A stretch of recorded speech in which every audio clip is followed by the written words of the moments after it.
Welcome back to Dude We Can Fix It. Today I'm going to show you how to change out an idler pulley. This will work on any Chevy or GMC truck, also applicable to many other makes and models. Today we're working on this 2003 Chevy S10 with a 4.3 liter Vortec engine. So we have our part here, part number 38001, idler pulley. Comes with a new bearing in there, spins real nice and easy. Very quiet. And we'll be replacing the old worn out one. So let's take a look at it. All right, so that's the old pulley right there. I'm gonna start it up and see if you can hear all the noise that it's making because the bearing is beginning to fail.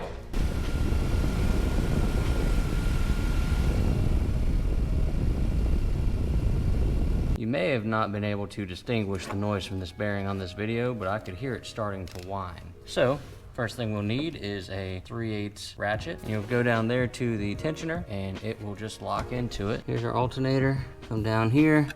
The next pulley here is our tensioner. On the tensioner, there's a 3/8 hole that'll fit this ratchet. And then we'll just turn this and it'll loosen the belt. All right, so now we will turn this, it loosens the belt, and I will pull the belt off. So there we go. Yeah, just pull it straight off of the idler pulley. And I'll leave that ratchet in place for now. Next, I'll need a 13mm socket or wrench. And there's a bolt right in the center of this pulley. There we go. So we'll just unscrew it.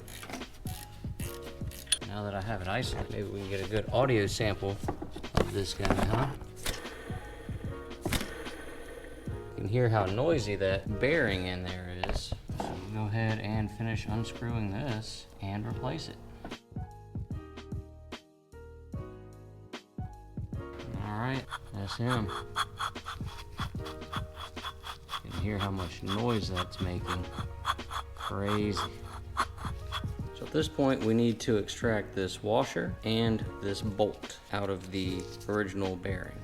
So what I have is a little gap in my vise here. I'll set this down, and this little retainer is going to make it difficult to extract this bolt because it will just rotate with it.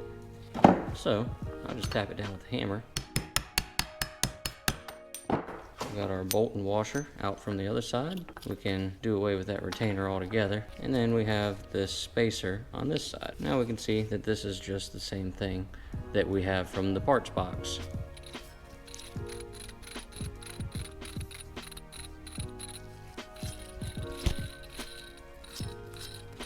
You can hear how wore out this bearing is, but not this one. So we will take our bolt and washer, run it through the front, and then we will take our spacer, and this nipple here will go into the bearing to hold it centered. There we go. Now that's all we need to go ahead and install this thing. Now we're ready to install.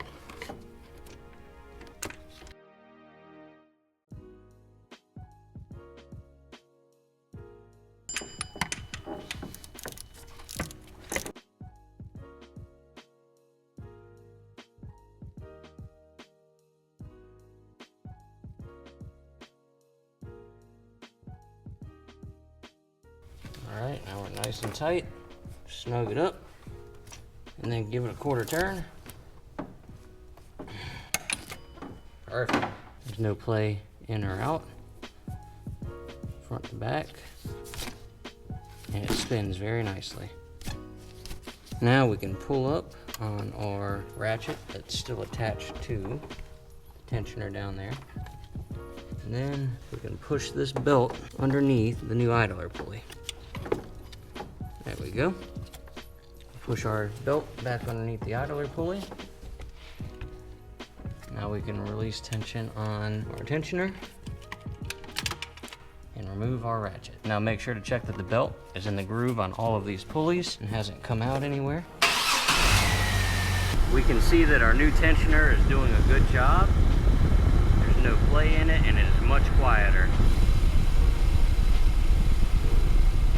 Now we can close the hood and we're all done. That's how you replace your old worn out serpentine belt tensioner